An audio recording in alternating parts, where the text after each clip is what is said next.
हाय बच्चों, welcome to my channel. I am your teacher Nikita. I hope कि आप सब बहुत अच्छे होंगे। लास्ट वीडियो में हमने मायोपिया के बारे में पढ़ा था। हमने वहाँ पे पावर ऑफ एकोमोडेशन के बारे में पढ़ा था और हमने बहुत नई नई चीज़ें सीखी थी। अगर आप ये वीडियो बिना प्रीवियस वीडियो के देखने आ गए हो तो जाओ पहले पार्ट 2 देखो, फिर पार्ट 3 देखना, क्योंकि वहाँ पे मैंने बहुत सारी चीज़ें एक्सप्लेन करी हैं।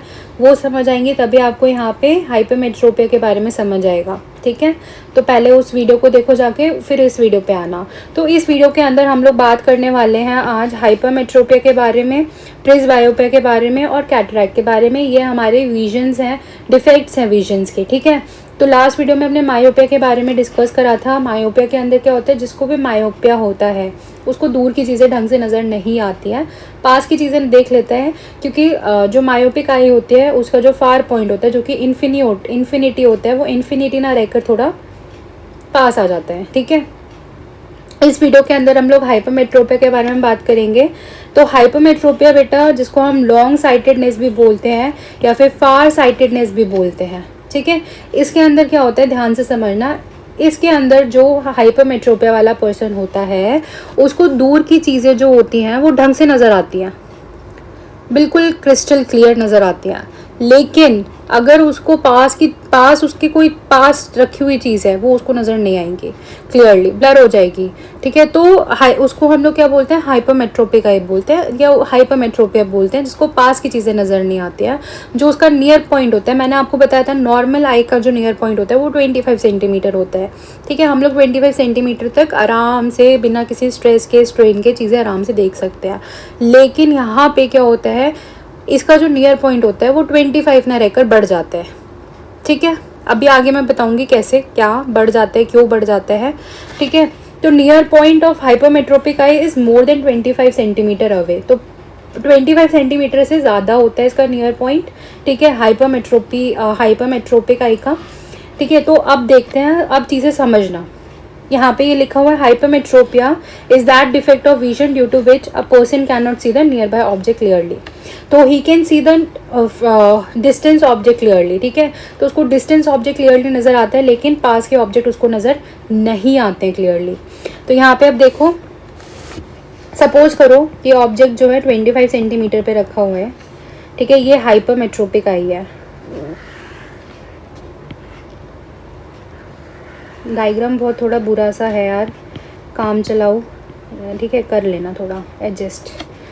यहाँ पे देखो, यहाँ पे क्या होगा, रिफ्लेक्ट करके लाइट आ रही है। मैंने आपको बताया था जब भी ऑब्जेक्ट नियर बाय पे रखा होता है तो वो डाइवर्ज होकर जाती है, लाइट रिफ्लेक्ट होकर जाती है, तो वो डाइवर्ज रेज ऑफ लाइट जो होती है वो डाइवर्ज यानी कि फैल कर जाती है। और जब फैल कर जाती है तो आई की कन्वर्जिंग पावर ज़्यादा होनी चाहिए, लेकिन हाइपरमेट्रोपिक आई में क्या होता है, इनकी जो कन्वर्जिंग पावर रहती है वो कम रहती है। यानी कि ये बेचारे क्या है, इस जो रेज आ रही है, ठीक है, इसको ढंग से कन्वर्ज नहीं कर पाएंगे। ठीक है, कन्वर्ज नहीं कर पाएंगे, और ये जो कन्वर्ज करके जो इमेज बनेगी वो कहीं बिहाइंड द रेटिना फॉर्म होगी।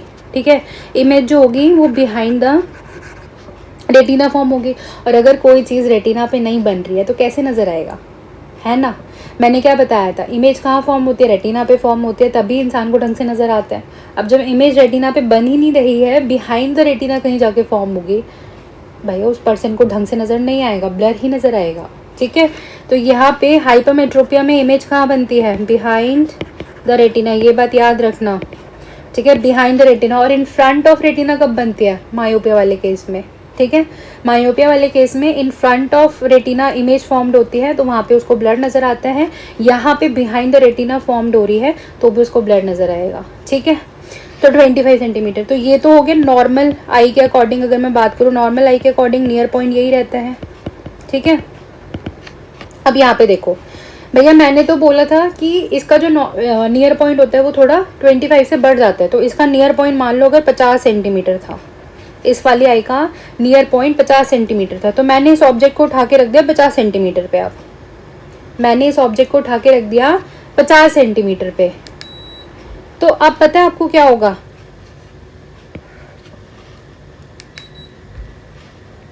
देखो अब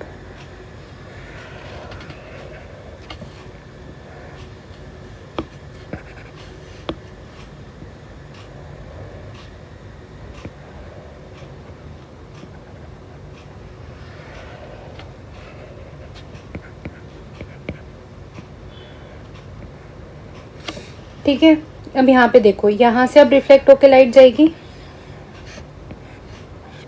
कन्वर्ज करेगा ये, और अब ये रेटिना पे फॉर्म कर देगा इमेज को। समझ रहे हो?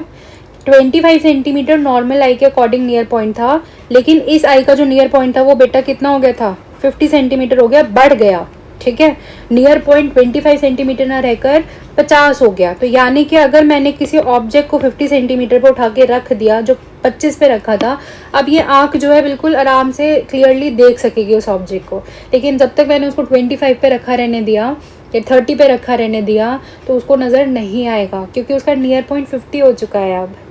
यानी कि उसको अब वो ऑब्जेक्ट 50 सेंटीमीटर दूर रखा होगा तब उसको वो क्लियरली नज़र आएगा, अगर पास रखा होगा तो उसको नज़र नहीं आएगा।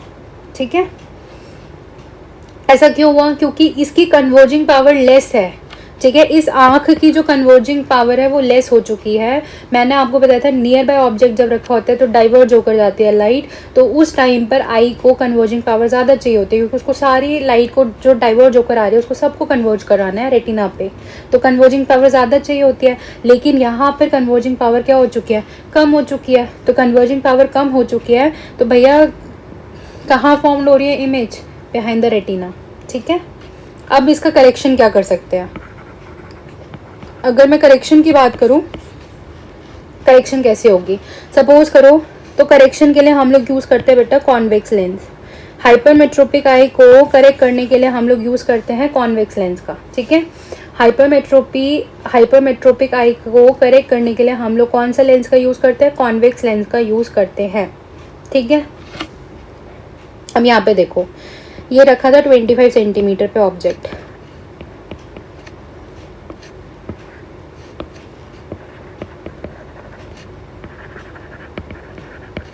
ठीक है, यहाँ पे मैंने चश्मा बना दिया इसको कॉन्वेक्स लेंस का। ठीक है, कॉन्वेक्स लेंस का मैंने क्या करा, चश्मा बना दिया।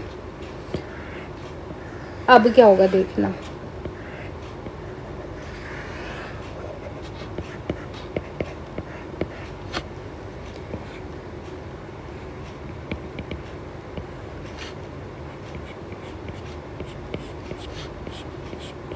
समझा रही हूँ मैं, रुको 1 मिनट।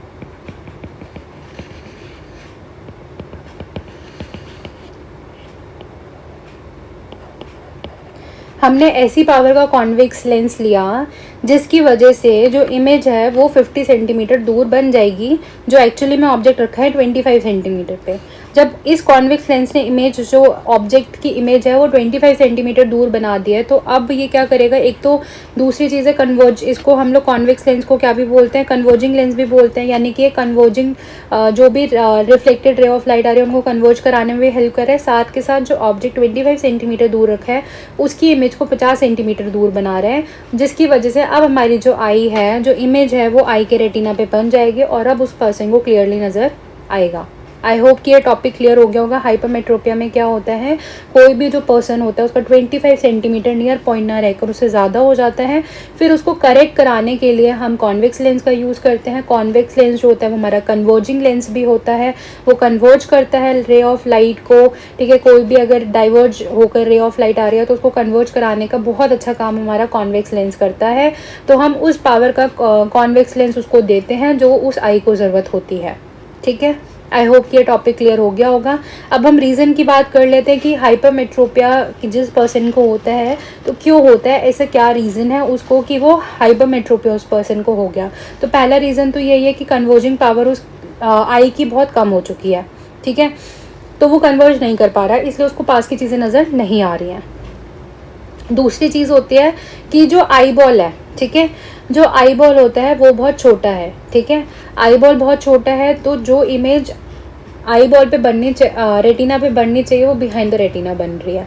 ठीक है, तो दो रीज़न ये हो सकते हैं कि आई बॉल या तो बहुत छोटा है, दूसरा रीज़न ये हो सकता है कि कन्वर्जिंग पावर जो है वो कम हो चुकी है उस आँख की। ठीक है, अभी कन्वर्जिंग पावर क्यों कम हो चुकी है, क्योंकि सिलेरी मसल्स जो होती हैं वो ढंग से काम नहीं कर रही होती हैं। ठीक है, उनका काम होता है कि वो लेंस की कन्वर्जिंग पावर को कम और बढ़ाती रहती हैं, लेकिन जिनका मायोपिया है या हाइपरमेट्रोपिया है तो उनकी ciliary muscles are not working properly, वो वीक हो जाती हैं या कुछ रीज़न होता है, तो इस वजह से उनकी जो कन्वर्जिंग पावर होती है वो कम हो जाती है। ठीक है, करेक्शन के लिए मैंने आपको बता ही दिया था कि हम कौन सा चश्मा यूज़ करते हैं बेटा, कॉन्वेक्स लेंस वाला चश्मा यूज़ करते हैं। Convex lens use for correcting hypermetropia should be such a focal length that it forms virtual image of the object. तो जो ऑब्जेक्ट है उसकी वर्चुअल इमेज बना देता है, और फिर उसके बाद जो आई का नियर पॉइंट होता है वो 25 सेंटीमीटर ना होकर जो भी नियर पॉइंट होता है वहाँ पे उस ऑब्जेक्ट को बना देता है। ठीक है, दूसरा पर्पस ये होता है कि भैया ये क्या करता है, converging power of eye lens बढ़ा देता है। ठीक है, क्योंकि मैंने आपको क्या बताया था, कॉन्वेक्स लेंस जो होता है वो कन्वर्जिंग पावर, कन्वर्जिंग लेंस भी बोलते हैं क्योंकि वो चीज़ों को कन्वर्ज कराने में हेल्प करता है। ठीक है, आई होप कि क्लियर हो गया होगा ये। अब आ जाते हैं कि अगर आपको कैलकुलेशन करनी है तो एक यहाँ से मैं बता देती हूँ थोड़ा। बाकी ये जो रिफ्लेक्शन ऑफ लाइट है वहाँ पे हम लोग रिफ्लेक्शन ऑफ लाइट, हाँ रिफ्लेक्शन ऑफ लाइट है, वहाँ पे हम लोग इसके बारे में, लेंसेज के बारे में और मिरर के बारे में, कॉन्केव कॉन्वेक्स, उसमें ढंग से पढ़ेंगे। अभी यहाँ पे मैं जैसे आपको बता रही हूँ कि जो लेंस का फॉर्मूला होता है वो हमारा होता है आई अपॉन में वी माइनस आई अपॉन में यू इक्वल्स टू में आई अपॉन में एफ। तो ये हम लोग यूज़ करते हैं लेंस फॉर्मूला। ठीक है, यहाँ पे जो v है वो होता है इमेज डिस्टेंस, की इमेज कितनी दूर बनी है, ऑब्जेक्ट u होता है हमारा ऑब्जेक्ट डिस्टेंस, और f होता है हमारा फोकल लेंथ। ठीक है, तो भैया फोकल लेंथ पे डिपेंड होता है ना चीज़ें, है ना, कि फोकल लेंथ कम ज़्यादा उस पर डिपेंड करता है कि जो वो पर्सन है उसको हाइपरमेट्रोपिया है या फिर मायोपिया है। ठीक है, और जो पावर होती है वो 1 अपॉन में एफ होती है, 1 अपॉन में एफ इन मीटर्स। ठीक है, एफ यहाँ पे जो फोकल लेंथ है वो मीटर्स में लेंगे। अब यहाँ पे देखो जो पहला क्वेश्चन है हमारा वो है एनसीईआरटी का। यहाँ पे पहला क्वेश्चन ले रही हूँ मैं, एनसीईआरटी का क्वेश्चन है ये हमारा। तो इसमें क्या है देखो, the near point of a hypermetropic eye is 1 metre. अब ये जो हाइपरमेट्रोपिक आई है उसका नियर पॉइंट क्या हो चुका है, 1 मीटर हो चुका है। ठीक है, यानी कि अगर जो पर्सन था, नॉर्मल आई होती है तो 25 सेंटीमीटर उसका नियर पॉइंट होता, लेकिन अब वो 25 सेंटीमीटर रखी दूर चीज़ को नहीं देख पा रहा, ढंग से ब्लर दिख रहा है। उसी ऑब्जेक्ट को उठा के अगर मैं 1 मीटर पर रख दूंगी तो उसको क्लियर नज़र आएगा। लेकिन अब हर टाइम तो ऐसे नहीं करेंगे ना कि भैया जो 25 सेंटीमीटर पर रखे उसको जाके भाई 1 मीटर दूर रख कर आओ, है ना, नहीं करेंगे ना ऐसा। तो इसके लिए अब हमें क्या करना होगा, तो मैंने आपको बताया था यहाँ पे आगे देखो, what is the nature and the power of the lens required to correct this defect. तो नेचर क्या होना चाहिए, मैंने आपको बताया था नेचर होगा कॉन्वेक्स लेंस। क्यों, क्योंकि हाइपरमेट्रोपिया को ठीक कराने के लिए हम लोग करेक्शन करने के लिए कौन सा लेंस यूज़ करते हैं, कॉन्वेक्स। तो भैया नेचर तो यहाँ से साफ साफ पता चल गया, कौन सा होगा हमारा, कॉन्वेक्स लेंस होगा। अब पावर निकाल लेते हैं, तो पावर निकालने के लिए मेरे को क्या ज़रूरत होगी, फोकल लेंथ की ज़रूरत होगी। तो फोकल लेंथ देखो कैसे निकलेगी। अच्छा एक चीज़ याद रखना, वेन एवर अगर हम लोग बात करते हैं कोई भी ऑब्जेक्ट हमेशा लेंस के सामने रखा होता है। ठीक है, इन फ्रंट ऑफ लेंस रखा होता है तो उसको हम नेगेटिव लेते हैं, उसके डिस्टेंस को नेगेटिव लेते हैं। तो यहाँ पे अगर मैं u की बात करूँ तो u हमारा कितना होगा, 25 होगा, क्योंकि ऑब्जेक्ट रखा है 25 सेंटीमीटर पे, उसको नज़र नहीं आ रहा है। तो हमें लेंस देखना है कि कौन से फोकल लेंथ का हम लोग लेंस लें, कौन से पावर का हम लोग लेंस लें, कि जिसकी वजह से वो जो इमेज है, ऑब्जेक्ट की जो इमेज है वो 100 सेंटीमीटर यानी कि 1 मीटर दूर बना दे। तो यहाँ पे ऑब्जेक्ट हमारा हो गया कितना, -25 सेंटीमीटर, क्योंकि नियर पॉइंट वही होगा, ऑब्जेक्ट वहीं रखा होगा। लेकिन इस वाली जो हाइपरमेट्रोपिक आई है इसका जो नियर पॉइंट है वो कितना हो चुका है, 100 सेंटीमीटर, 1 मीटर। तो यानी कि जो v है वो किधर होगा बच्चा, -100 सेंटीमीटर। 1 मीटर है ना तो सेंटीमीटर में कन्वर्ट कर लेते हैं, तो -100 सेंटीमीटर। तो मुझे इमेज का डिस्टेंस कहाँ चाहिए, -100 सेंटीमीटर। अगर मैंने वर्चुअल इमेज बनवानी है, इन फ्रंट ऑफ लेंस बनेगी तो माइनस में ही लेंगे। ठीक है, ये हम लोग रिफ्लेक्शन ऑफ लाइट में बात करेंगे, लेंसेज के बारे में जब पढ़ेंगे, मिरर के बारे में जब पढ़ेंगे तो उसमें बताऊंगी मैं कि ऑब्जेक्ट इमेज कहाँ पे फॉर्म हो रही होती है, तो हम पॉजिटिव नेगेटिव कैसे लेते हैं। बट अभी इतना याद रखो, अगर लेंस के सामने कोई भी ऑब्जेक्ट या इमेज बन रही है तो उसको हम लोग नेगेटिव ही लेते हैं। और हमें ये कहाँ बनाना है, ऑब्वियसली बात है लेंस के आगे बनाना है, लेंस के आगे ऑब्जेक्ट रखा हुआ है, लेंस के आगे इमेज बनानी है हमें 100 सेंटीमीटर दूर पे, तो नेगेटिव, दोनों नेगेटिव। ठीक है, अब यहाँ पे देखो फॉर्मूला लगाते हैं, 1 अपॉन में v माइनस 1 अपॉन में u इक्वल्स टू में 1 अपॉन में f, यही फॉर्मूला होता है लेंस फॉर्मूला। अब यहाँ पे देखो 1 अपॉन में v यानी कि -100, 1 अपॉन में -25, ठीक है, इक्वल्स टू में 1 अपॉन में f। अब यहाँ पे सॉल्व कर लेते तो ये 1 अपॉन में -100, एक मिनट मैंने फॉर्मूला गलत लिख दिया क्या, नहीं सही है, ठीक है, -100 और ये आ जाएगा आपका 1/-100 प्लस 1/25 इक्वल्स टू में 1/f। तो ये आपका आ गया हमारा -1, एलसीएम ले लेंगे 100 जाएगा, हाँ 100 आ जाएगा, एलसीएम लेंगे, ठीक है, -1 + 4। अब ये एलसीएम निकालना तो नहीं सिखाऊँ ना अभी, ठीक है, सीख नहीं आता तो प्लीज़ सीख लेना, तो बट अभी मैं ये नहीं सिखा रही। तो ऊपर बचा 3/100, तो ये आ गया हमारा 33.3 सेंटीमीटर। एक मिनट, ये आ गया हमारा 3/100 इक्वल्स टू में 1/f। तो इसको भी रेसिप्रोकल करते हैं 1/, को f को, तो f यहाँ पर आ जाएगा, तो ये भी 100/3 हो जाएगा, तो आ गया आपका 33.3 सेंटीमीटर, ठीक है। अब यहाँ पे देखो, अब हमारा जो पावर होती है वो क्या होती है, 1/f इन मीटर्स। तो क्या होगा, 1/33.33 डिवाइडेड बाय 100, तो पावर आ जाएगी आपकी 100/33, तो ये अप्रॉक्स आ जाएगा आपका 3.0 प्लस में, पॉजिटिव में आई है, ठीक है। पावर क्या रहेगी, प्लस में रहेगी, 3.0 डायोप्टर्स, ठीक है। तो यहाँ पर जो इस कॉन्वेक्स लेंस की पावर लगेगी वो कितनी लगेगी, +3.0 डायोप्टर्स, ठीक है। तो यहाँ पे देख लें कैसे निकालना है। यहाँ पे मैंने कुछ भी नहीं करा था, यहाँ पे 33.33/100 लिया था, तो मैंने पॉइंट को कंसीडर नहीं करा, तो 100 को ऊपर भेज दिया, डिवाइडेड बाय 33 करा, तो हमारा 3.0 पॉजिटिव में डायोप्टर्स आ गया, ठीक है। तो यानी कि पावर कितनी लगेगी, पावर कितनी होगी उस लेंस की, +3.0, यानी कि बोलते हैं ना कि कितनी पावर का कितने पावर का चश्मा लगा रखा है, तो कोई बोलता है माइनस में है, कोई बोलता है प्लस में है। तो माइनस वाला जो रहता है वो मायोपिया के लिए होता है, पावर माइनस में रहती है मायोपिक पर्सन की, और जो हमारे हाइपरमेट्रोपिया वाले पर्सन होते हैं उनकी पावर हमेशा प्लस में रहती है, ठीक है। अब आ जाते हैं प्रेसबायोपिया पे, ठीक है। प्रेसबायोपिया बच्चों जो डिफेक्ट होता है ये ओल्ड एज में आकर होता है। ओल्ड एज में जब आपकी सिलेरी मसल्स वीक हो जाती हैं तो ओल्ड एज में उस पर्सन को दूर की या पास की चीज़ें नज़र नहीं आती हैं। तो अगर मैंने बोला उसका जो नियर पॉइंट है वो दूर हो जाता है, तो वो एज़ कम्पेयर टू हाइपरमेट्रोपिया वाला ही सीन है, ठीक है। लेकिन कई बार क्या होता है, जो ओल्ड एज में आते हैं उनको दूर की भी उनकी वीक हो जाती हैं और पास की भी वीक हो जाती हैं, तो उस टाइम पे वो लोग बायफोकल लेंस यूज़ करते हैं। बायफोकल में क्या होता है, नीचे की तरफ कॉन्वेक्स रहता है, ऊपर की तरफ कॉन्केव रहता है, तो उनको जब पास का पढ़ना होता है तो वो नीचे देख कर पढ़ लेते हैं, और जब उनको दूर का देखना होता है तो वो ऊपर का जो कॉन्केव लेंस है उसको यूज़ करते हैं। कभी अपने दादा दादी का देखना, मोस्ट प्रोबेबली जो हमारे ओल्ड एज वाले लोग होते हैं उनके में उनकी दूर और पास दोनों की वीक हो जाती है, ठीक है। तो ये एक तरह से ओल्ड एज में जब हम लोग आइज़ ख़राब होती हैं, आइज़ में डिफेक्ट आता है, तो उसको हम प्रेसबायोपिया बोलते हैं, ठीक है। यहाँ पे पढ़ लेना, यही सब लिखा हुआ है यहाँ पे, मैं रीड आउट नहीं कर रही हूँ। तो यहाँ पे देखो, it is possible that the same person has both the defects of vision, और ये भी पॉसिबल हो सकता है कि उस सेम पर्सन को दोनों डिफेक्ट भी उसकी आँखों में पाए जा सकते हैं, ठीक है। तो उस टाइम पे हम लोग क्या यूज़ करते हैं बेटा, बायफोकल लेंस यूज़ करवाते हैं। चश्मे में दोनों लेंसेज लगे होते हैं, नीचे की साइड कॉन्वेक्स और ऊपर की साइड कॉनकेव। तो कभी दादा दादी का लेंस चश्मा उठा के देख लेना, मोस्ट प्रोबेबली तुम लोगों को देखने को मिल जाएगा 2 लेंसेज, बायफोकल लेंसेज। या कई बार वो लोग क्या होता है अलग अलग चश्मा भी यूज़ कर रहे होते हैं, जब उनको पास का पढ़ना है तो पास का चश्मा लगाते हैं, दूर का देखना है तो दूर का लगा रहे होते हैं, ठीक है। अब यहाँ पे कैटरैक्ट की बात कर लेते हो, तो कैटरैक्ट एक ऐसी मेडिकल कंडीशन होती है जिसमें क्या होता है,